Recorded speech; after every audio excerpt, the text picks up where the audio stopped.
Hoy voy a responder a la pregunta trampa número 1 que todo protestante, evangélico o testigo de Jehová le hace a un católico desprevenido. ¿Dónde está la palabra católica en la Biblia? Te la lanzan como un jaque mate, con una sonrisa de suficiencia.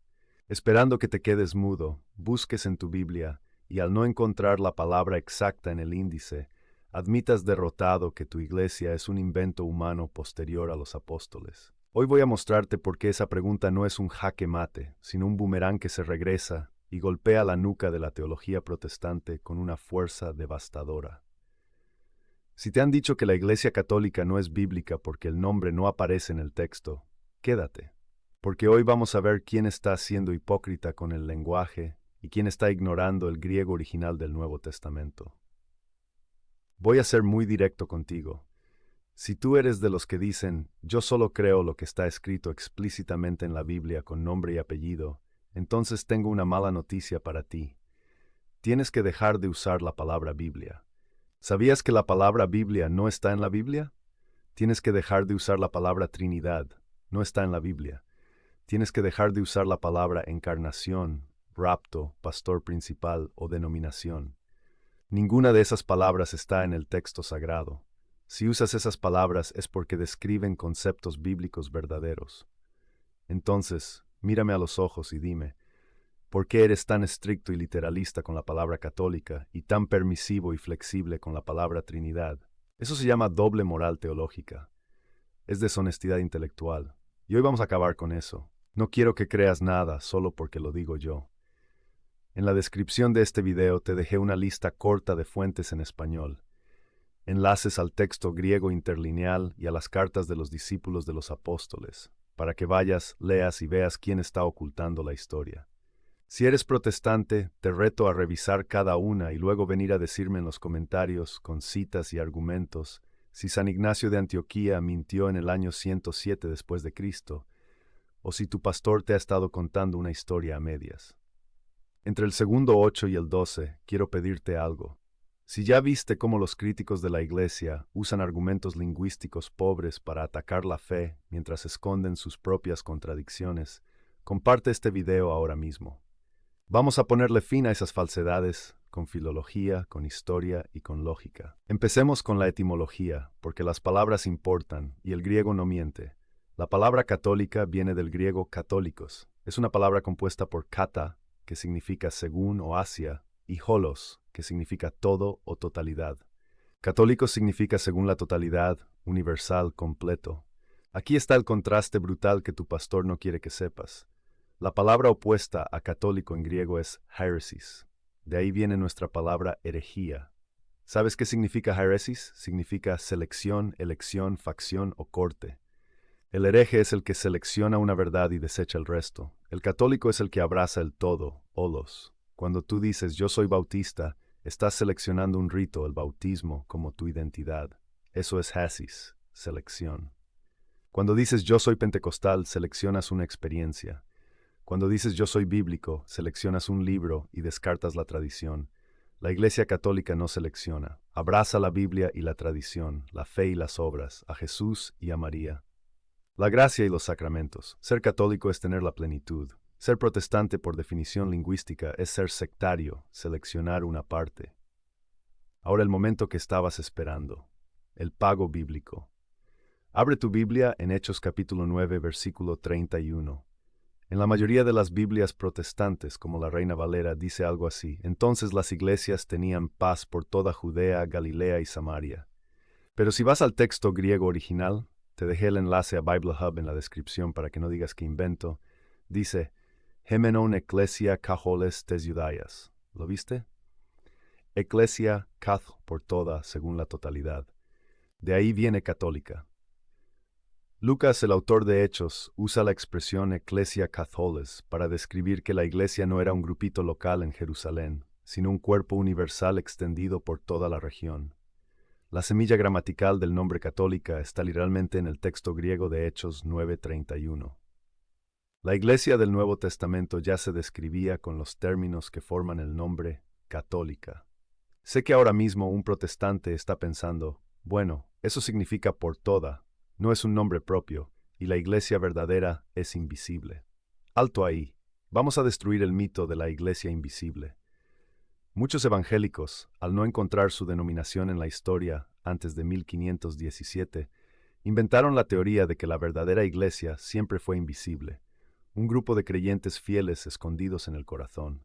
Pero Jesús dijo en Mateo 5:14, Vosotros sois la luz del mundo. Una ciudad asentada sobre un monte no se puede esconder. La iglesia es visible, tiene obispos visibles, sacramentos visibles y miembros visibles. Si tu iglesia fue invisible durante 1500 años, entonces desobedeció a Cristo, porque escondió la luz debajo de un almud. La única iglesia que ha sido visible, pública y perseguida desde el siglo I es la católica. Aquí entra la historia que tu pastor no te cuenta. San Ignacio de Antioquía. Este hombre no es un papa medieval. Fue obispo de Antioquía en el siglo I después de Cristo. Fue discípulo directo del apóstol Juan. Escuchó la voz de quien escribió el Apocalipsis. En su carta a los Esmirnitas, capítulo 8, escrita alrededor del año 107 después de Cristo, apenas 10 años después de que se escribiera el Apocalipsis, Ignacio escribe: Donde aparezca el obispo, allí esté la comunidad, al igual que donde esté Jesucristo, allí está la Iglesia Católica. ¡Boom! Año 107. Siglos antes de Constantino, que nació en el 272. Siglos antes de que existiera el catolicismo romano como poder político, el discípulo de Juan ya llamaba a la Iglesia la católica. Y fíjate en el contexto. Ignacio dice esto para combatir a los herejes que se estaban separando de los obispos. Ignacio define a la Iglesia católica como la que está unida al obispo. Si tú no estás unido al obispo en sucesión apostólica, según el discípulo de Juan, no estás en la Iglesia católica, estás en una secta. Si el hombre que aprendió de Juan llamaba a la Iglesia católica, ¿quién eres tú, 2000 años después, para decir que ese nombre es antibíblico? ¿Sabes más tú que los discípulos de los apóstoles? ¿Tienes una unción superior a la de los mártires que fueron comidos por leones por defender esa Iglesia católica? Ahora usemos la lógica teológica.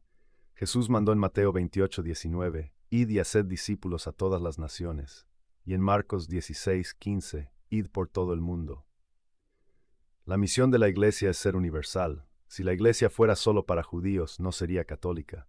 Si fuera solo para predestinados de un grupo secreto, no sería católica. La Iglesia debe ser católica, universal, para cumplir el mandato de Cristo. Llamarse católica es simplemente decir, somos la Iglesia de la Gran Comisión. Es el apellido que la distingue de las herejías locales. En el siglo IV, San Cirilo de Jerusalén daba este consejo a los viajeros. Si vas a una ciudad, no preguntes simplemente dónde está la casa del Señor, porque los herejes también llaman así a sus guaridas. Pregunta dónde está la Iglesia Católica, porque ese es el nombre propio de esta Santa Madre de todos nosotros. El nombre católica era la marca de autenticidad bíblica. Si no eras católico, eras hereje. Así de simple lo veían los primeros cristianos. Y hablemos de la hipocresía del no está en la Biblia. Protestante, tú crees en la Trinidad. La palabra no está en la Biblia. ¿Por qué la usas? Porque describe la realidad de tres personas en un Dios. Correcto, tú crees en la Biblia. La palabra Biblia no está en la Biblia. ¿Por qué la usas? Porque describe la colección de libros. Correcto, tú crees que tu pastor es tu líder de alabanza. Ese título no está en la Biblia. Entonces, ¿por qué cuando un católico usa la palabra católica para describir la realidad de la Iglesia Universal de Cristo, te rasgas vestiduras? El problema no es que la palabra no esté en la Biblia.